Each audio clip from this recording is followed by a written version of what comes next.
and outdoor adventures. I'm your host, Victoria, and today we're going to be specifically focusing on how to get started preparing for trail races. So lace up your trail shoes and let's get started. So, first off, what exactly is trail running? I feel like every podcast we've done so far has been all about road races and road running.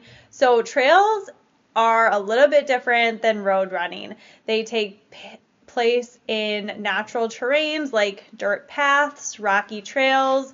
Sometimes it's in a mountain or a forest. Sometimes people consider running on the beach, like on sand, to be trail running. Every trail is going to look a little bit different, but the main difference is that you aren't running on the road anymore. So not only does running offer better views typically, but it also provides a more challenging workout as you navigate those uneven surfaces. Usually there's elevation changes that are a lot more dramatic, and there's other natural obstacles. So maybe there's a tree in your way, or you have to kind of dodge some roots as you get going. So I think it really requires coordination that running on the road doesn't necessarily require. So you always really have to be paying attention depending on how technical the trail is. It's almost like it's a completely different sport, but it's the same sport. Yeah, so kicking things off, that was a great introduction to trail running. It kind of got me thinking of the few trail races that I used to do here in Minnesota. So, where we live, we don't have like mountains. We do have some very hilly parks that are kind of part of the, um, the county. And so the county has a lot of good trails that they keep up. And, there's a mixture of dirt, gravel, grass. Sometimes it's single wide, other times it's as wide as, you could probably fit. Um, well, they use a lot of the same trails for skiing, so I suppose you could fit about 3 skiers wide. So, um, you know, the cool thing about trail running is, as you mentioned, the technical aspect forces you to be more aware of what you're doing. So you might have like sudden turns, you might be twisting a lot, you're not always going straight, right? The elevation and the footing is going to be different, and so it does require you to look down a little bit more and anticipate, how much you might need to lift your toe or your foot, as you are flexing your hip for that next stride. And so those are some of the little things to be aware of as you start getting into trail running. I would say, you know, if you live somewhere that there's just an area where there's like grass fields, that would be like a good place to start if you've never done it before, because you just want to get used to running on a different surface. So if you're only used to running on the road, the next best place would probably be like a dirt path or grass, and then you could maybe mix in some gravel after that. Definitely. A lot of really good points. And there's so many different types of trail running, right? So if you go out to Colorado, there are mountains that you could run up, and some of those are going to be really technical, and just the altitude and the elevation gain alone are such a challenge. Whereas around here, there's some like quote trails where it's just a gravel path that some people might debate isn't a technical trail, but I consider it kind of like a beginner level trail running Mm-hmm. because you're not on pavement anymore. So you get some of those trail benefits, and it's a better starter to someone who wants to get into trail running. There are a lot of benefits to running in the trails. One of the most significant advantages is the lower impact on your joints compared to road running. The softer surfaces can be easier on your feet and legs and help reduce that risk of injury. Additionally, being out in nature really promotes a sense of well-being, and it's been proven to reduce stress, and it enhances your overall connection to your environment and to nature. I often find personally, if I'm going out on a road run and there's a lot of cars and traffic, I find that it really stresses me out, and it doesn't give me that same like runner's high or bliss or that carefree get lost in my thoughts as running in a more natural nature type setting would. And so we're not saying you have to go run mountains, but is there a way that you could incorporate some of these softer surfaces that are maybe further away from traffic and the hustle and bustle of the city, maybe just one time per week? Because you can really get a lot of benefits from doing these trail runs. But I think one of the biggest factors that people don't really want to make that plunge is maybe you have to drive somewhere to get Right. this, especially if you live in a city or an inner city area, or it's just the pace, right? So if you're going onto some of these trails, or when we went to Colorado, it's like your pace might slow down to a walk. And I think that is a hard concept for a lot of roadies, they call them road runners, to really wrap their head around, is you can get the same workout doing a hike style run up a, not run, but basically hiking up a mountain. Your heart rate could be in zone 2, zone 3, whereas you might have that same zone 2, zone 3 running on the road at 12-minute pace. So you might have to be okay with, hey, I'm going to have to walk up these uphills, and it's still actually giving you the same aerobic benefits. And I think that's really hard for a lot of road runners to make that transition, because they have to see their pace get a lot slower. And for a lot of road runners, there's a mental hang up involved with pace and running. And once we're able to overcome that barrier, we can see a lot of these benefits getting unlocked. Yeah, I think, with trail running, another benefit is just that mental side of things. So if you are someone that is very pace focused, this will be good for you because it'll allow you to just not really worry about the pace. Sometimes the watch GPS signal even gets lost. That happens to me all the time. And so Right. what it does is it allows you to really just dial into your effort and be present with your own exertion level and figure out, like, okay, am I breathing heavy? Should I be slowing down here? Or I just finished a pretty hilly stretch and now I'm kind of fatigued. And so adjusting, as you go. And then, just the very terrain, it does engage your muscles differently. So there's some physical benefits there too to getting out in the trails. It can help improve our strength.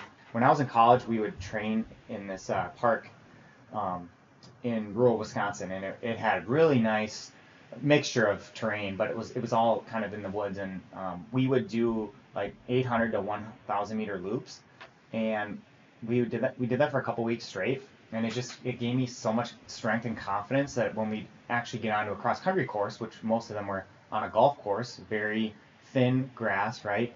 Not a lot of like roots, rocks, all that. So it was just so much faster. Even though the golf course was kind of hilly, we were strong and we were ready for it. And so there are a lot of benefits to training in trails. I've seen trail runners go back on the road and crush their marathon PR. We know a couple of them. So yeah, it's a good thing to mix up, especially if you're find yourself in a rut and you're just kind of not motivated or struggling to figure out what's next for you.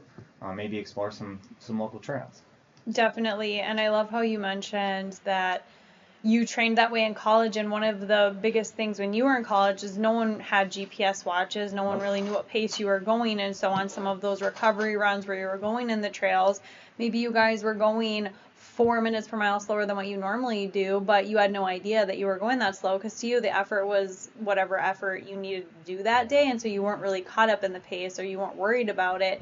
It was just, how many loops did I do today, or going more off of time. Right. And I think that's the number one thing when you go into trails. You have to have a different mindset. You can't be thinking about trying to run the same pace. There's really no comparison. It's like comparing apples to oranges. There is absolutely no way to convert like a trail time to a road time, or another trail time, to another trail. Exactly. Right.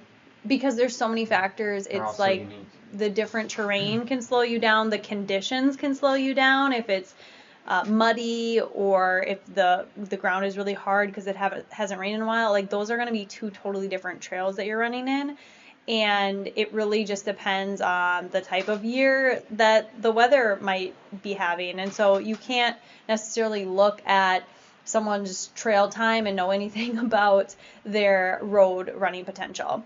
And so if you're new to trail running, how do you get started? Some of the key tips here, so maybe some people are getting really excited and they're thinking, I'm going to go out and do a trail run. One of the biggest things that you are going to want to know is you are probably going to want either a different pair of shoes or use an older pair of shoes. So I've made the mistake before where I'm like, oh, I'm going to go on this trail run, and I totally forget that your shoes get really muddy, especially you don't know what the conditions of that trail might be. If you're listening to this in the spring, or if it's summer and there's rainy season, it might be dry on the roads, but there's certain parts of trails that don't get sun exposure, and so it might be really muddy back there. And you just want to be aware that these shoes are probably going to get dirty. And so I like to just always have a pair of trail shoes, and I don't really do a ton of trail running, but I just have my trail shoes. So anytime I'm going to go do a trail run, I'll throw those on. But if the conditions are really great and it hasn't rained for a while, then maybe I'll risk it all and put my road shoes on. You don't necessarily need a pair of trail shoes, but what they can help with is the traction and the moisture wicking. That's really important when you're in the trails. If you're cool with getting your feet a little wet and you're only going to be out there for a couple miles, then you can definitely use your road shoes. Just be a little bit more cautious. Yeah, when I first started running in trails that I was unfamiliar with, I remember one of my fears was I was gonna get lost, and I was gonna turn like a 3 or 4 mile run into like a 7 or 8 mile run. And so that is something to be aware of too, is sort of have a plan for how far you want to explore in the trails. And out and backs work great if you can remember which direction you came from. But going with someone who's a little bit more experienced is a good tip. But really just starting slow, beginning with shorter, less technical trails to build up your confidence. And sometimes we go out. We have these trails called Shopko trails north of town. We go out and you could probably run in them for like 45 minutes straight and not Exit. Yeah, not exit or not you recover the steps that you had done. So, that's probably at least 4 or 5 miles worth of trails that you wouldn't repeat. And so, for long runs we would just like run out there because it was a few miles to get out there and then we'd come back. So that was fine. But there are other times where you have to be aware of. It depends if you're driving there versus running there, and then you don't want to turn in a long run or turn in like an hour run to a 2-hour run. So you've got to be prepared with fuel and all that too. So. No, that brings up a really good point, is you really want to be familiar with the trail. If you aren't, then do more of an out and back and try to do as little turning as possible, right? So anytime I go and do a new trail, I'm like, I do not want to make a lot of turns. I want it to be the most straight route that I can possibly do and not get lost. If you have someone that goes with you, that's typically the best. If it's your first time on a new trail, I have really bad directional issues when I'm running. I lose track of where I am. And so if I'm able to be with someone else, even if they are also bad at directions, at least you feel comforted that, hey, we're going to figure this out together. It does kind of get a little panicky if you're going on a longer trail run, you've never been to the trail before, or you're by yourself, you're trying to get back, and maybe you start to have those thoughts of, oh, I don't know how to get back. So always having someone with you the first couple times you check out a trail. Also, a lot of the watches now have like a map feature where it will like retrace your steps. So if you get to that home screen, I know on my Garmin, I'll just put it up on the screen and kind of follow the trail back to where my route started, and that typically helps as well. Another thing to be aware of, like you mentioned, making sure you're bringing enough fuel if you are going to do a longer trail run. So keep in mind, like if it takes you an hour to go 6 miles on the road, if you have a 6 mile route planned for the trail, it could take you like 80 minutes. We just don't really know the terrain and all of those things. So be aware that it might take a little longer. And that being said, let's say you're running close to sunset, which I've made this mistake before. You want to just make sure you're kind of going to get out of there before it gets dark. Unless your goal is to run in the dark, that's cool. That's totally cool. I know some people like to do those trail ultra prep races where they have their lights on and they're trying to prepare for like a 100-mile race or 50 or whatever it might be. And so they want to have that experience running in the trail alone at night with their headlamp. But I think most people kind of want to get out of there as the sun sets. So keep that in mind. Check to see when sunset time is, and then time your run accordingly. So if you're someone that usually does a 6 mile run in an hour on the road, it's going to maybe take 80 minutes in the trails, and then you want to be able to start your run 80 minutes before sunset at a minimum, right? Because you don't want to be kind of a little bit lost getting out of there and it's dark. It's kind of a freaky feeling. So keep that in mind. And then starting slow. So beginning with shorter, less technical trails to build your confidence. As you become more comfortable, gradually increase the distance and tackle more challenging terrain. So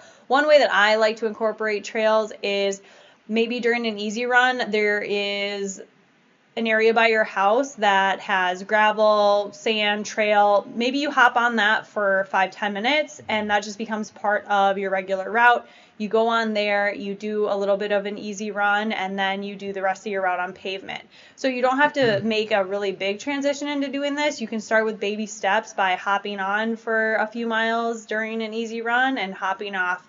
Especially convenient if you don't have to change your running route. You don't really have to go anywhere. If you can just hop on for a few miles, hop off. Another way to do it is maybe get a running friend to meet you at a trail. And so that's a safe way that you can go and explore a new trail together.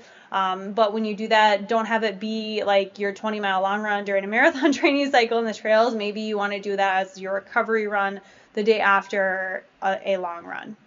Yeah, a couple of things that came to mind were when you come out of trails, a lot of times it feels a lot different when you get back to flat ground, and so especially if it's a road. So that's something to be aware of. A lot of times you feel like you want to pick up the pace, so you just feel faster.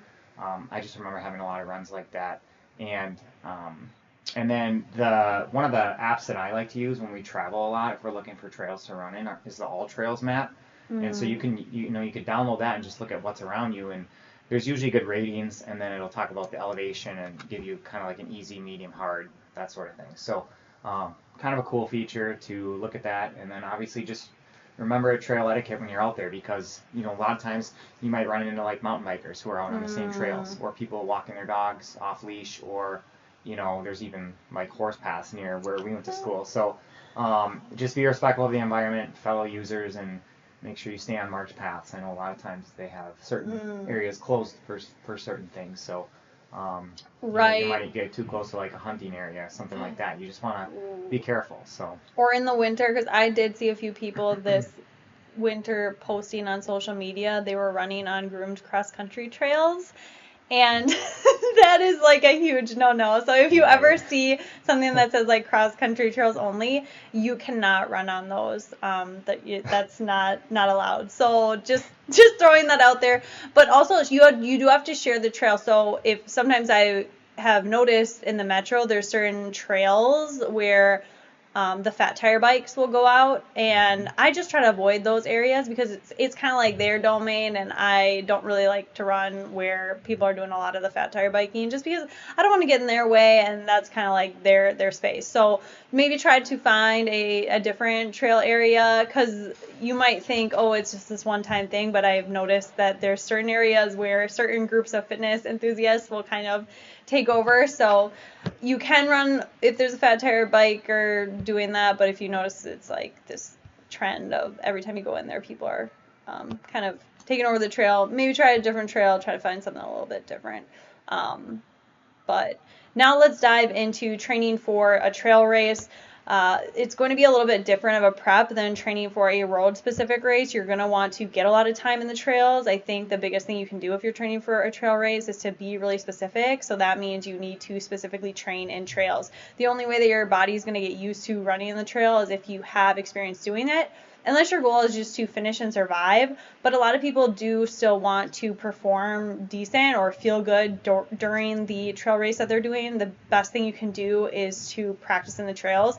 Number one being that your body needs to get used to looking out for roots, looking out for any sort of tripping hazard, going up the steep inclines, down the steep declines. These are all different muscles that your body is going to be utilizing, and I think the biggest risk factor is people do kind of fall or trip, or there's different muscles being engaged. And so if you're not training in the trails, I worry that on race day, it might be a shock to the system, and there could be some like hazards that arise. Right, especially if you go from, you've done some easy running in the trails, but you've never really ran fast before in trails, and then you're going to all of a sudden run fast in the race. That can just be a recipe for an accident, especially if there's other runners around you too. So you could just, it's good to mix in some workouts and build gradually too if you are training for a certain race. The biggest time I see that is just if athletes are going to do like a 5K or 10K trail race, and they haven't really done a lot of trail workouts or even trail running before that. So then we just really want to temper expectations and really just have fun with the race, because it's not like you're going to even run remotely close to your PR, so it's one of those things like it's better to be safe and enjoy the experience. And then if you're starting to do the longer races, you know, if you want to do a half or a full or even an ultra, it's obviously good to build up in distance. I think, you know, start with 5K, then a 10K, and then just keep going up from there. Yeah, building that solid base is key. Start with your regular running routine and just add in some of those softer surfaces, add in maybe one run per week in the trails, and then making sure that your long runs some of them are done in trails so that you're really used to what it feels like being in the trails for